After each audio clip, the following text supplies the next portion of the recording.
Please. Okay, perfect. So, hello everyone again. And so, in the last class, I remember we had looked at the different characteristics of the experiment that Mendel has tried to do, specifically with three different cases. Uh, like again, I will not go into much of the detail, but I'll just give you overview of it. And because we will be doing the similar exercises today itself. So, when the homozygous dominant and the homozygous recessive, so these two type of pure breeds, they were crossed in the parent generation. What we got in the next generation as F1 generation was the heterozygous dominant plant, right? And when the it's heterozygous dominant, when they were crossed with each other or the brother sister cross, like what I had said earlier, in F2 generation, we get a specific phenotype and genotype ratio. That is 3 as to 1 phenotype ratio. That means 3 axial plant in this case and 1 recessive character plant. That is the 1 plant with terminal flowers. And the genotype ratio was 1 as to 2 as to 1. That is 1 homozygous dominant as to 2 heterozygous dominant as to 1 that was homozygous recessive character. Same was the case with all the other homozygous dominant and homozygous recessive process, either in terms of just differently in terms of the characteristic, that was the tallness or the dwarf of the dwarf plant, and also in case of the rounded and wrinkled seed. The phenotypic ratio or the genotypic ratio, they will always remain constant if you are mixing or if you are crossing this homozygous dominant breed with the homozygous recessive breed. This was the original combination. So I will just take one example again from this list, and we will go over it by that. So I will stop sharing. So I'm going to take, let's say, uh, yeah, we can take green pod color and the yellow pod color as an example, and we will go over the same cross again. So I'm going to stop the sharing and we'll go back to the board. Spotlight the video. So, what are the charts? So, let's say we have green pod color. So, we will write capital G, capital G, and the yellow pod color, which literally will not have Y, but it will have small g, small g. Yeah. Now, before I go here, this is homozygous dominant, homozygous dominant, and this one is homozygous recessive. Right? Now, if I am writing a phenotype like this, can someone tell me what this phenotype would be in terms of, what this genotype would be in terms of homozygous or heterozygous or dominant or recessive? Can someone say it?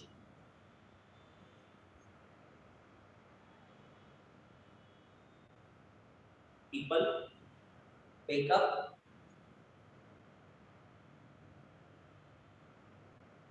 Okay, in that case, let me take some names. Uh, Arav, are you there? Yes, sir. Can you tell me what it would be? This is called homozygous dominant genotype.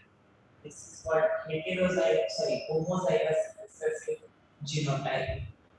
What would this be called as?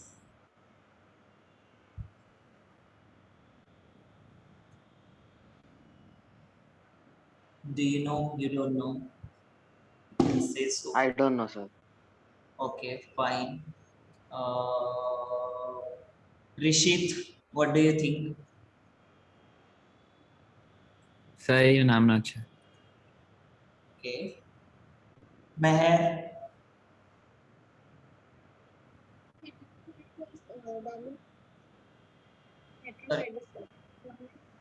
sorry, sorry, come again. Capital G and small g, heterozygous dominant. Okay, so this is correctly said heterozygous dominant. Now I am not writing completely. Heterozygous dominant. So there is homozygous dominant, homozygous recessive. There is heterozygous dominant. What is the case of heterozygous recessive? Tanisha, what do you think? How will you write heterozygous recessive? Or you cannot. That also you can say. So I don't think you can. Why? I mean, because heterozygous recessive also will be the same, and in any case, the dominant allele will get expressed. Yeah, that's right. Anyone else want to comment on that one? Vikram, So I was thinking the same thing. okay, fine. So, as again you correctly said, there cannot be heterozygous recessive phenotype. Reason is heterozygous means different allele. Homozygous means one is coming from father, one is coming from mother. Both the alleles they are same. That is homozygous. And if it is dominant, it is called homozygous dominant. Both alleles which are coming from the parents, mother and father, they are same. So homozygous. Both of them they are of recessive type. So it is homozygous recessive. Now in heterozygous, this term itself says two different alleles. Hetero means different. So it can only have these two possible combinations. Right? Or rather, sorry, not these two. Only one possible combination of heterozygous. Now, heterozygous can be dominant or recessive. But the moment there will always be this capital G, that means a dominant phenomena, recessive will never be expressed. So whether it is so whenever there is this presence of heterozygous gene, it is always dominant because there will always be the dominant allele which will get expressed and not the recessive one or the small g. Yeah. So in this case, the color of this heterozygous dominant of the part color will be always green, even though the recessive phenotype or recessive allele is present there. This will always be green, this will always be yellow, this will also always be green in color, like homozygous dominant. But the gamete formation will be different, the offsprings will be different in both of these cases. So that is what we are going to see now. So going back to the monohybrid process of this, when we make the gametes, this will form G, this will form capital G again. And like I said, these are not the only gametes or chromosome that this will form. It will have plus whatever number of chromosome plus whatever number of chromosome into. That is half. So if this had 50 chromosome, for example, this will have 25 plus G, 25 plus G by meiosis process. Same goes here. It will have one gamete and both the gamete will have the same gametes which are being formed by this parent. Now, by possible permutation combination, you get two different G, that is capital G, small g, capital G, small g. Then with this gamete, again, these two possible combinations, right? Capital G, small g, capital G, small g, right? So this is your F1 generation, which has all heterozygous dominant phenotype. And because it has one dominant phenotype, all of them will always be green in terms of their color or in terms of their phenotype of the odd color. Now, when we take any two of them, let's say we randomly take these two for brother sister cross or F1 generation cross, this will form capital G and small g. This will also form capital G and small g. And again, based on what is the possible permutations and combinations, it will form the capital G, that is this and this, then this with this, capital G, small g. Now this one with this, again capital G, small g. And I said we never write small g first, we always write the dominant phenotype first and the recessive later.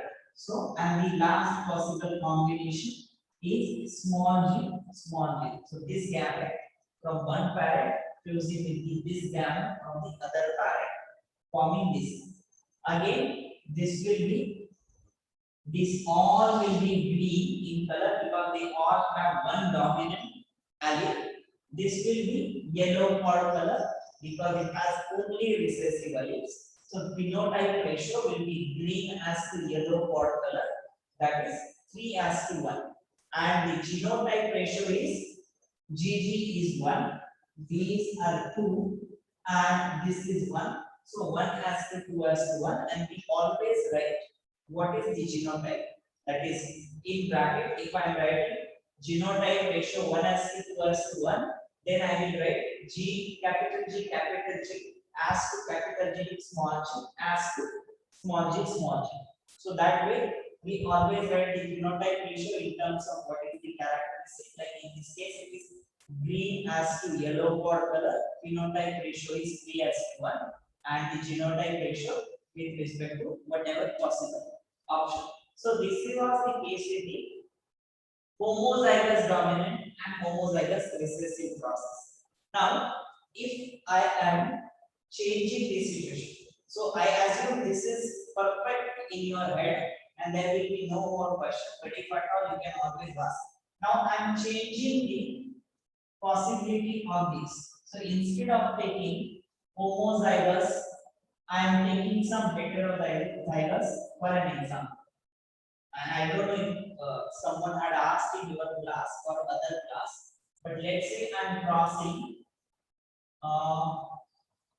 I take the same colors, that is capital G, cross with capital G, small g, right? So that is, this is homozygous dominant, and this will show green color of the ball. This is heterozygous dominant, and this will also show green color of the ball. Right?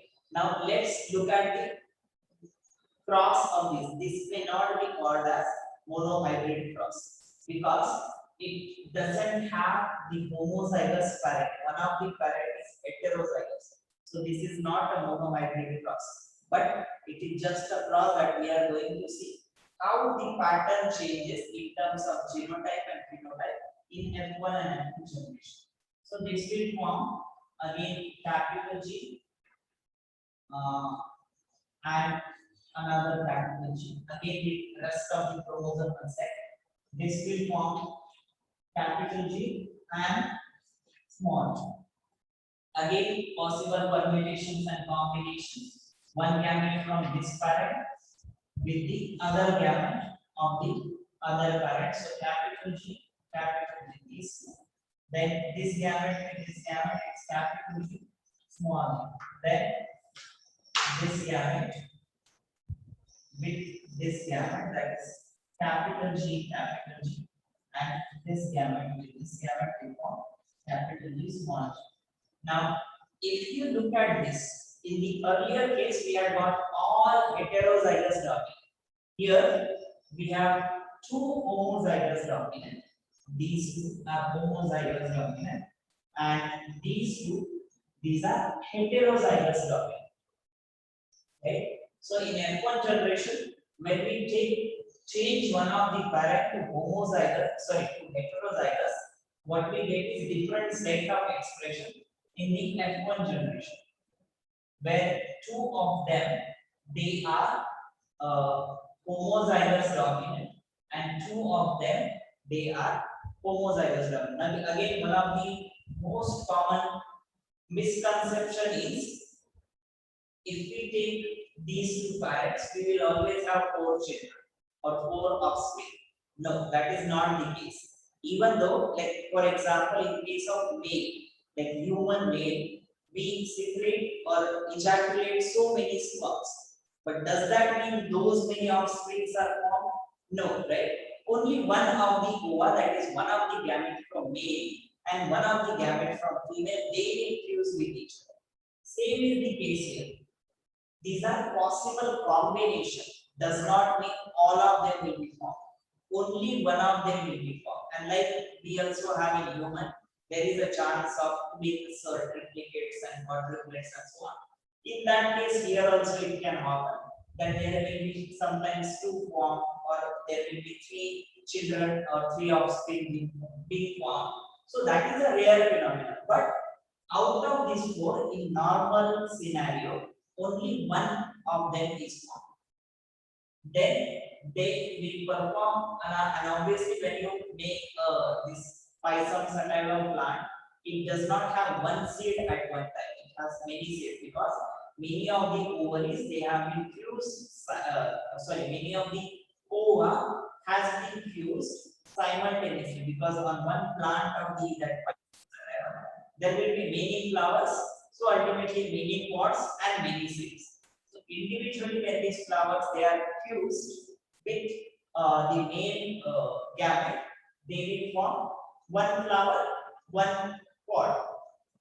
That, yeah. So do not assume that all four are always formed.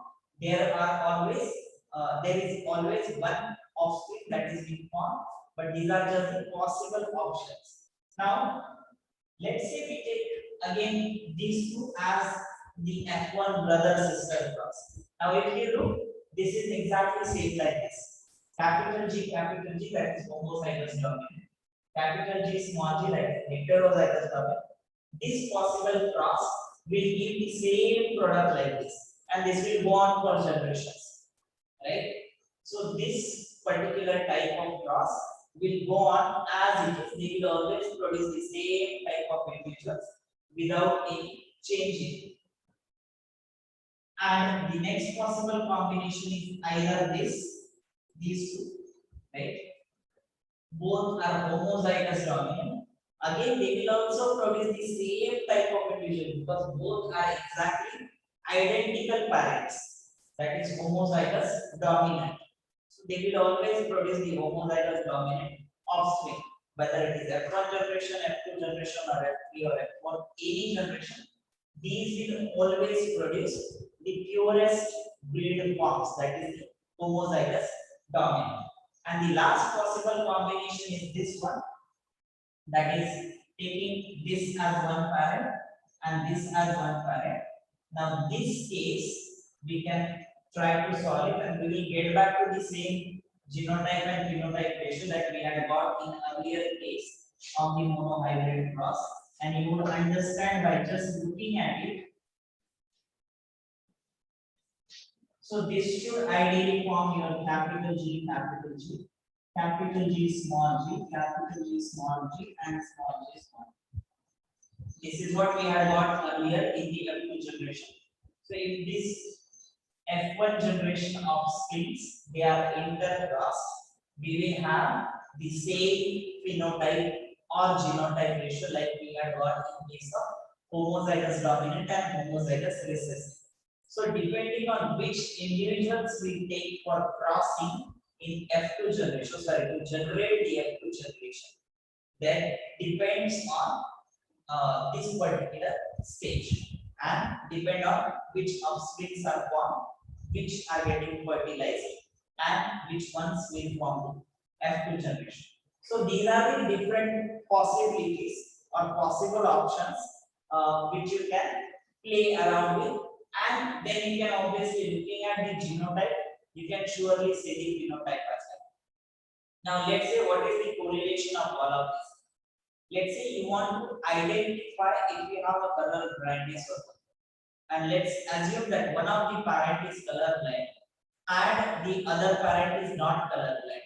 The chance of you having the color blindness as such is very less. But again, it is sex-linked disease, that is, it is X chromosome related disease. So there the situations are little different there. We will see that later when we talk about color blindness. But if at all you want to check for one particular trait that has come to you from your parents and to them from their parents, you can always trace it back through these different types of monohybrid crosses. Usually, we can call these type of heterozygous dominant alleles. We call them also as carrier because they are carrier of the recessive allele, and when they are crossed, they are able to produce the homozygous recessive. So they are also called as carriers sometimes. These are non-carriers. Even this one is non-carrier, but these ones they are called as carrier because they carry the recessive allele, and this is the purest homozygous dominant. So obviously it is a carrier, but we don't call it a carrier because it is homozygous. Okay, any question do you have?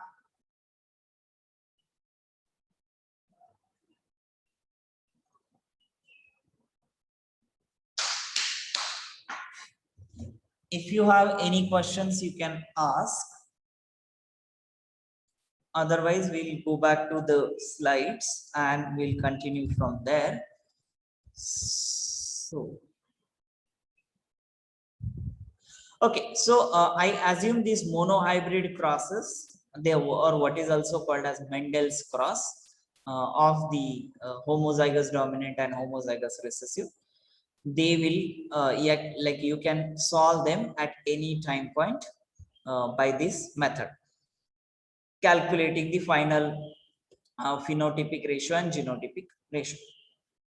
And like we have seen in these three cases, they all remain same. So in any random case, if you are crossing homozygous dominant and homozygous recessive, you should also get the same phenotype to genotype ratio. Now, moving forward with respect to the Mendel's experiment on inheritance.